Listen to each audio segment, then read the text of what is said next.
If only my butt can grow bigger fast. I would love to have Kim K's butt in like 5 years.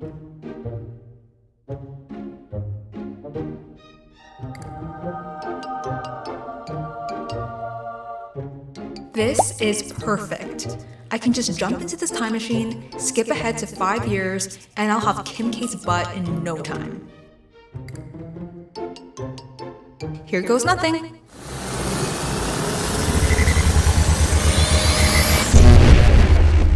Five years later. What? That's it? 5 whole years only amounted to this? You know what? It's not bad. My butt may not look like Kim's by this point, but I'm actually impressed with the progress. I'm stronger and I definitely look more fit. It's not about copying someone else's look, it's about becoming the best version of me. Alright, so the time machine may be make-believe, but our fitness progress isn't. Let's get into some real strategies to achieve real results one step at a time. Welcome back to our series in overcoming mental barriers in fitness. In our previous videos, we've tackled topics like gym anxiety and emotional eating. Today, we're diving yet into another obstacle that many of us face in our fitness journeys, which is impatience with progress. And this not only applies to fitness, this also applies to many other aspects in life. Everyone wants results as quick as possible, but real progress takes time and dedication. Before we jump into our strategies, let's first understand why we feel often impatient with our progress. Knowing these reasons is key to managing our expectations and staying motivated. The first is comparing expectations with reality. Many people have super high expectations due to social media and advertising showing quick transformations. Explaining the difference between these often unrealistic portrayals and the typical slower pace of real progress can help align expectations with reality. For example, you might come across a 30-day transformation post, whether it's on Instagram or TikTok, that sets unrealistic expectations. But it's important to remember that many of these snapshots are not only selective, but can also be misleading or even fake. They often don't show the individual's background, the intense effort behind the scenes, or even the use of photo editing. So while these posts might be inspiring, they shouldn't be the standard by which we measure our own progress. The second is the nature of physical changes. Physical changes like muscle growth or fat loss naturally takes time due to biological processes. Biologically, significantly physical changes take time. It's like planting a seed and expecting a tree to grow overnight. Just as a seed needs time, water, and sunlight to grow, our bodies need consistent exercise, proper nutrition, and rest to change. So if after a month of working out you don't see a huge difference, it's not that your efforts necessarily aren't working, it's just that your tree needs more time to grow. The third is instant gratification culture. We live in an area where many things come instantly, from streaming movies to getting your food delivered. And this can unconsciously influence our expectations with fitness. We might think, if I can instantly download a movie, then why can't I get instant fitness results? But unlike digital downloads, physical fitness doesn't adhere to the rules of instant gratification. And the last is overlooking non-physical progress. Often we're so focused on visible changes that we overlook other significant improvements. For instance, you might not yet see the muscle definition that you desire, but perhaps you're sleeping better, feeling more energetic, or lifting heavier when you started. These are substantial gains in your overall health and fitness journey. Now that we covered why we feel impatient with our fitness progress, I'm going to share some effective strategies that have helped me and many others stay patient and motivated. So if you're feeling stuck or frustrated with your pace of progress, then keep watching. So strategy number 1, tell people about your goals. Sharing your fitness goals with friends, family, or even on social media can create a sense of accountability. When others are aware of your goals, it often instills a sense of commitment and responsibility in you. There's a psychological aspect at play here, which is the idea of social accountability. Social accountability refers to the concept of being answerable to others for your actions or commitments, particularly in a social social context. It's based on the idea that people are more likely to follow through their obligations or goals if they know that they're being observed or will have to report their progress to others. Social accountability can be a powerful motivator because it leverages our natural desire for social approval and fear of social disapproval. So long story short, you are more likely to stick to your goals if you know people are watching or expecting updates on your progress. This strategy can also provide a support system. Friends and family can offer encouragement, celebrate your milestones with you, and even provide a gentle nudge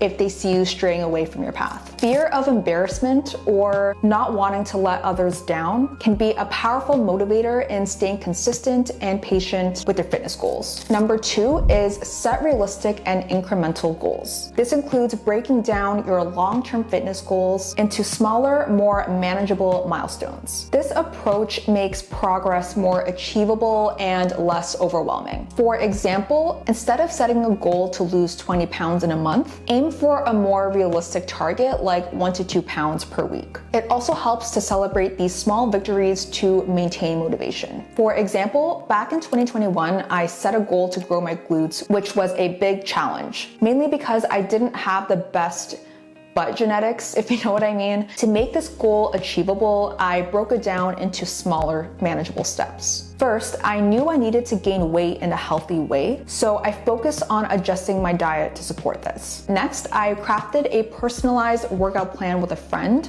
to specifically target glute growth, ensuring each session was effective. And finally, the true key was to stay consistent at the gym. By breaking down my larger goal into these smaller, clear steps, I could track my progress more effectively and stay motivated throughout the journey. The third strategy is to do something to work that goal daily, no matter how small. By doing something every day that contributes to your goal, no matter how small it may seem, you're building a habit and creating momentum. This could be as simple as a brisk 10-minute walk, a short stretching session, or even making a healthy dietary choice. Small daily actions accumulate over time, leading to significant progress. They also reinforce the mindset that every step, no matter how small, is valuable in the journey towards your fitness goals. This approach helps maintain a sense of progress and keeps impatience at bay as you're actively working towards your goal every day. For example, going back to my goal in 2021 to grow my glutes, I committed to doing something every day to support it, no matter how small. This meant incorporating daily habits that contributed to my overall goal. On days I wasn't at the gym, I focused on nutrition, ensuring that I was eating enough to support muscle growth. I also made sure to stay active, even if it was just a short walk, just to maintain my overall fitness. This daily commitment, whether it was a heavy workout or just mindful eating, kept me steadily moving towards my goal. And for the fourth strategy, I mentioned this tip before in my previous videos, but it's to maintain a progress journal or visual tracker. So you can use this journal or tracker to record your workouts, food, and any type of progress you make. This can also include notes on how you feel, improvements in exercise routines, or even dietary changes. Seeing your journey documented over time can provide a clearer perspective on your progress and can help curb impatience. For example, there are countless apps out there that help record your workouts, meals, and any type of progress you make. To track my fitness journey, I use 2 apps. For workouts, the app Strong is my go-to. It lets me log exercises, reps, sets, and I love how it shows my PRs and total workouts completed. It's a real boost every time I hit the complete workout button. And every time you do tap on the complete workout, confetti flies. So even little things like that can help you keep motivated. For meal tracking, I use an app called MyFitnessPal, especially during my cuts or bulks. I love that it helps monitor my weight, and I love that it displays my progress on a visual graph. Seeing this visual representation of my fitness progress is incredibly motivating and keeps me focused on my goals. The fifth strategy is creating structured and varied workout plans. So consider adding workouts with some variety and periodic changes. This keeps your routine engaging and prevents plateaus. Having a structured plan can also provide a clear roadmap of progress and development, which can be motivating and reduce the feeling of impatience. For example, to target my glute growth, I followed a structured plan with 3 unique glute-focused workouts per week. Each session concentrates on glute exercises, but I vary the exercises in every workout. This approach not only keeps my routine engaging and diverse, first, but also helps build my glute strength more effectively. And